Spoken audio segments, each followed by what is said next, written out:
Oh, I don't have anything. So here's a car crash. Romance anime, a genre that I'm not gonna trash about because I love it. As a romance anime connoisseur, I've watched my fair share of this genre. The good, the bad, the ugly, but some can reach that peak level of romance. There's a certain few, but recently one of them reached that peak. That is The Dangers in My Heart. It goes without saying that The Dangers in My Heart had one of the best turnaround in recent memory, from season 1 being a 6.8 to 8.3, and season 2 being one of the best rated romance anime in MAL. Of course, don't take MAL rating seriously, but people make the rating as their opinion to justify that certain shows are better than this, which is pretty retarded. First couple episodes of Danger was definitely pretty bad for me and quite a lot of people back then. It was cringy, the main character's motives was weird, wanting to kill our main girl and just being a chunibu. Also, Adachi and the others was just spewing out the most unhinged shit every single time they're on screen. I didn't really enjoy it for most of it. Their dynamic was kind of here and there sometimes, but at the same time it was pretty weak. But the turning point for me, isn't that what Mushoku Tensei does? Turning point? Sorry, was at episode 6. I don't know why everything just feels better. The writing, characters, and everything. After that, it just piled up to every single episode hitting. Their development really shines, bouncing off of each other, and also I started caring for their relationship. The situation, the things that they've been struggling slowly through each other, they try to be their own better self. I think that's what the main focal point of this show is about. We got this chuny, introverted, no social life main character to break through the hardships and try to do something different. Same with Yamada, she's a person who struggles with trying to be good at something and thinking that she's this untalented person that's going to be left out. But in reality, she's this hardworking, talented individual, model slash actor, and we can see that through Ichikawa's POV, while also him encouraging Yamada to do the stuff that she wants to do. But she eats a lot. You fat bitch. Talking about romance anime, is The Dangers in My Heart different?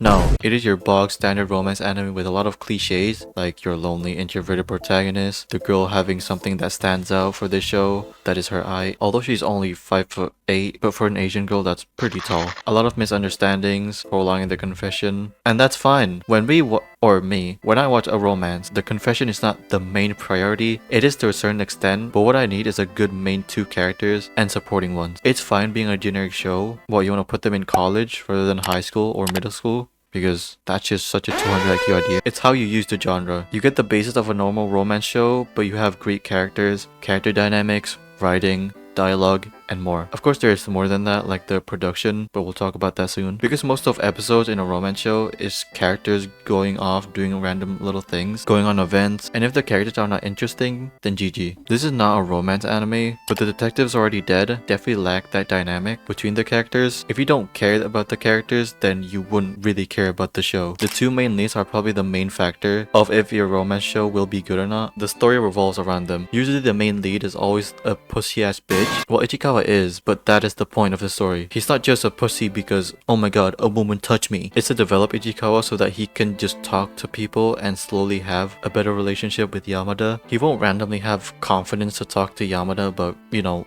love. It's a process. He just can't say it straight or be honest most of the time. That's why you get these small conflicts with Ichikawa hiding stuff from Yamada, of course, because he doesn't want her to worry that much. Yamada's more so has grown-up problems, not like physically. Well, I guess she is. Fuck. She's scared about becoming a failure. She had a difficult time to decide whether she wants to be with Ichikawa or pursue her career to different heights. Both could change her life majorly, when also having again Ichikawa to comfort her that it's okay if you want to do this, I'll be there for you. Supporting characters could make a show better. There's 2 types of romance. One is mainly focusing on the main couple, maybe sprinkle in some of the other characters. Some can do it good, some can do it bad. The second is use those supporting characters as not just supporting the main cast, but also having a more deep dive in their past or revolve them more in the main story. Example is Kaguya-sama, Horimiya, Yosuke no Komi-san, and a lot more. I think Danger falls into the first option, but a bit more than that. Yes, they don't solely focus on the other characters that much, but they're not just there because they're there. They actually have characteristics and sometimes can bring Ichikawa and Yamada closer together. Moiko's best girl. I don't care. Maybe if Yamada got more screen time. It's also great that the other characters got more screen time as the show progressed because, you know, Ichikawa now has friends and people know more about their relationship, so sometimes they can leeway those two more in each other. Of course, some of them can be absolutely oblivious to the situation. Oh yeah, Yamada's parents. It's good that they are accepting their relationship and not being bitchy about it. I'm curious though, can Yamada's mom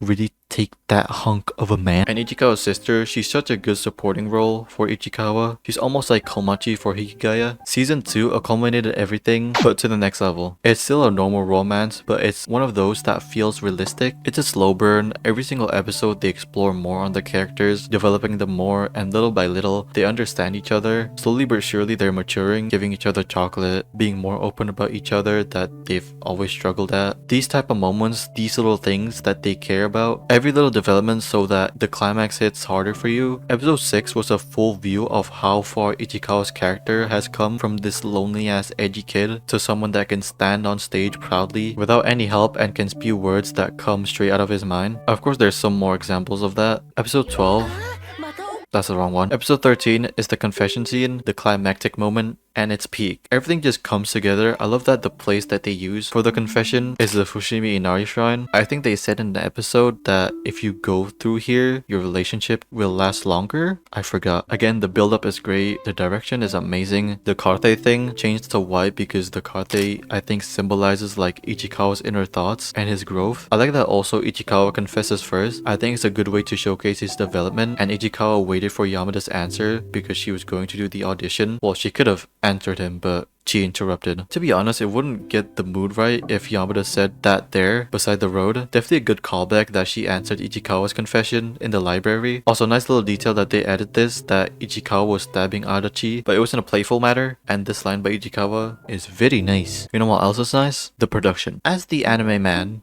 me. Of course, let's talk a bit about mainly season 2's visuals because I didn't rewatch season 1. The show doesn't have anything special in the animation department, but overall, it's a good looking show. I'm not saying it's perfect, but definitely it's above average looking. You know what's not above average looking?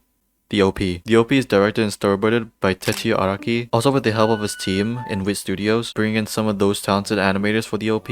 Also, I was doing research for the OP. Yuki Kamiya did color grading and photography assistant for the OP. Yuki Kamiya is an exceptional compositing artist who did some of the best looking Chainsaw Man EDs and made both of Jujutsu Kaisen Season 2's opening. I mean, the compositing, movement, storyboards are perfect, especially the rotation shot is probably one of the most flawless looking rotation shot ever. It's not really a surprise for someone like Araki, who does a lot of complex looking shots from the shows that he directed before. Amazing choreographed dance. The movement and expression is so good. Definitely one of the best OPs in recent memory. I think the main components of all the other department is good. The music, compositing, and if the scene needs good looking drawings, they do it. Fundamentally, the show is good looking. It's the same as Sound of Affection, another romance show that aired at the same time. It looked good. The staff that made Sound of Affection really understand what needs to be conveyed more in the visuals, which was the sign language. Same with Dangerous, the compositing does some scenes justice with some good ass looking drawings thanks to some of the animators and animation directors. The soundtrack is absolutely phenomenal. Every romance anime doesn't need to look as good as some of like Cloverworks' romance shows or like the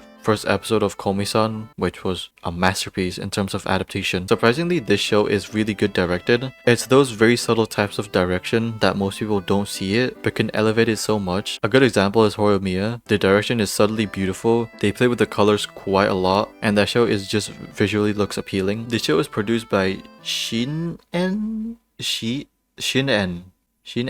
Animation. I don't know if I said it right. They're not really a notable studio. They've made some very popular kid animes like Crayon Shin-chan and Doraemon. I don't know if they produce all of that, but the important show that they produce and the same director, Hiroka Akagi, made is Takagi-san. Takagi-san is another peak romance anime for me. It's a very chill, calm, cutesy romance show, but can be so fucking good for all of its runs. And putting someone in the director role that can make some of the most simple of romance shows, adapting it very well without really anything special but the visuals, it's definitely perfect to put someone on that role. Kensuke Ushio, who is very versatile with his soundtracks, he did stuff for Chainsaw Man, A Silent Voice, Liz and the Bluebird, which is probably the most beautifully directed movie ever, but that was mostly thanks to Naoki Yamada. and a lot more, really making scenes so much more impactful and full of emotion. Yuichi Takezawa and Kentaro Minagishi, two compositing artists, really did an amazing job, again making some of the climax scenes look absolutely stunning with the lighting, shading, and overall was consistently doing a good job the whole way through. Some of the animation direction work was great, definitely corrected and made some of the drawings more out there so that it conveys more of their expression. Some of the animators also did an incredible job. Hironori Tanaka, as usual, just pops up randomly, animating 1 minute combine of sequences. Nothing crazy, but his detailed shading work and hair animation is there. Sonoka Maeda, credited as the main animator for season 2, was very involved back then from season 1 and did the same thing with season 2. He always does a lot of sakan